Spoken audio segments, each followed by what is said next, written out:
All right, Leo, welcome to your monthly horoscope for April of 2015. My name is Athen. So we have a transitional month here in April coming out of the very intense month of March. We had the Uranus Pluto Square going exact. We had the fast-moving planets going over Uranus and the solar eclipse, which created some new beginnings. Now, those new beginnings are leading into the next 6 months, and so April is in many ways the beginning of that, the gateway through those new beginnings of integrating and finishing up a lot of these intense things from last month, and then slowly starting to put energy into our life in a particular area as the fast-moving planets start to go into Aries. Now, it starts on the 4th when we have the lunar eclipse. So lunar eclipse is about culmination of the past 6 months since we had the solar eclipse back in October of last year. So for you guys, the culmination point here is involving your second house. So that's where the full moon energy is going to be, the lunar eclipse. So whatever you guys started since the October time period, maybe something to do with your communications, maybe something to do with teaching, learning, sharing, something like this, or something relating to your finances, your resources, your values in life, or your self-reliance. This is a time when it's a high time for you. It's a culmination point if you've been putting energy into that. But in either case, being able to see very clearly this area of your life. So that could be quite nice, especially with that second house. So this is an opening of the month here.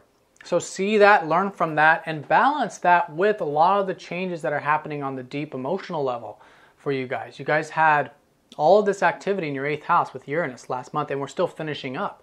We still have the Sun, your ruler, going over Uranus on the 6th, and Mercury on the 7th and 8th, activating the square. Now, it's not as intense because the square energy isn't exact anymore, but it's still finishing up, you see. So the first 7 or 8 days of the month is definitely this transitional time.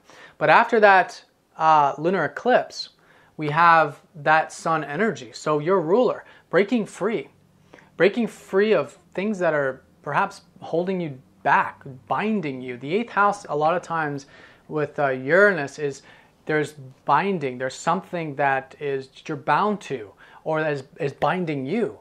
And so you're breaking free from that. It, for example, can be things like debt.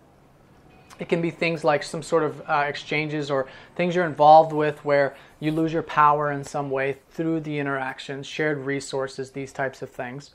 So whatever that is, you've been breaking free from that since March, but now it's your ruler. So now it's, you mean business. This is it. This is the freedom time.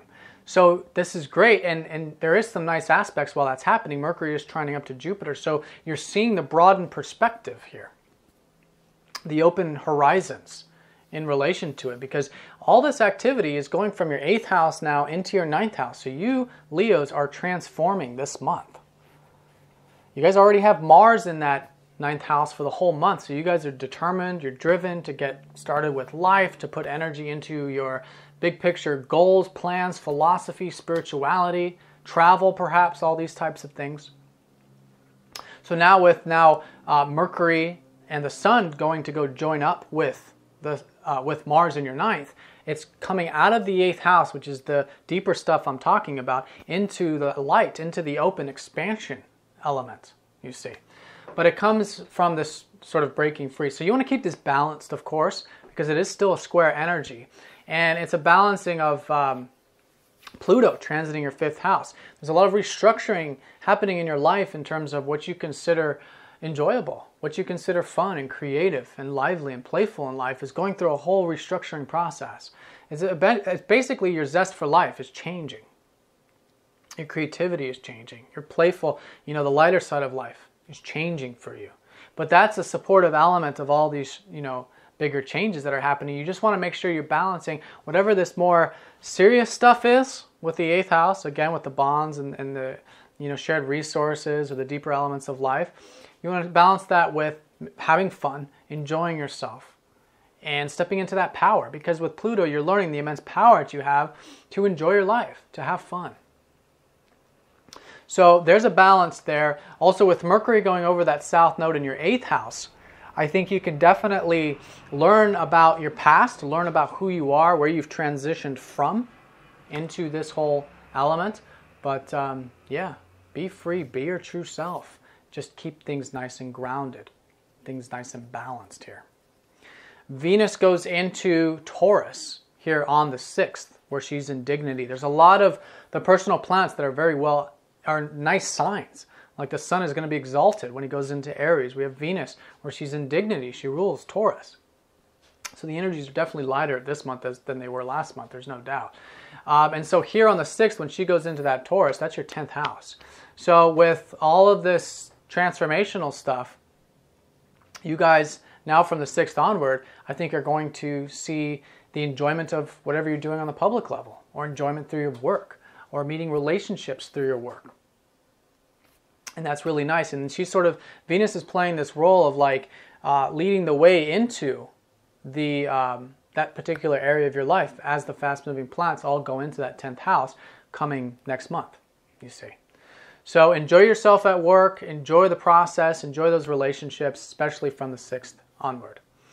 7th and 8th, Mercury goes over that Uranus. Treat this as a learning process, this integration here, this final integration, 4th through the 8th. Be willing to adapt, be like Mercury, is mutable, changing, right? Seeing things from different perspectives.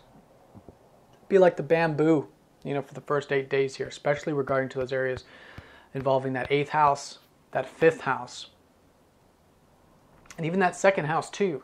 Because with all of this culmination of your 2nd house, of maybe the finances, resources, or whatever, you're having to balance that with the, these changes, these bigger things, you see. On the 8th, we have Jupiter going station direct, finally, since the beginning of December. He was retrograde since then. So the second half of the year of last year, basically, you perhaps saw a lot of opportunities for spirituality, to expand yourself spiritually, to enjoy the simple pleasures of life, simple enjoyments, which are that 12th house, the relaxation, the peace, the presence, these types of things. So now with Jupiter going station direct, whatever you learned about all of this, the rest, the relaxation, etc., spirituality in general, he goes direct. From the 8th onward, that energy starts to move forward. As the month unfolds, there's going to be more opportunities there with those 12th house matters, things behind the scenes, spirituality, etc., on the more external level. And that's going to be the energy up until mid-year this year, here in the summertime, when Jupiter goes into your guys' first house, which is going to be really nice. So from the middle part of this year, for the next year from that point, you guys are going to have Jupiter in your first. So, but it's only coming about from the spiritual understanding, this life path that is this spiritual unfoldment for you. So see those opportunities between now and then to work behind the scenes to get that R&R, and I think you're getting the most out of that because there's a lot of opportunities there for you to do those things. The 11th, Mercury goes into Aries, your 9th house, transformation, right? 8th to the 9th, your transformation of the mind here. And it's very energetic too because your 9th house is ruled by Aries, which is about drive, ambition, goals, moving that energy forward. Mars, the ruler of that Aries, sextiles up to Neptune on the 12th.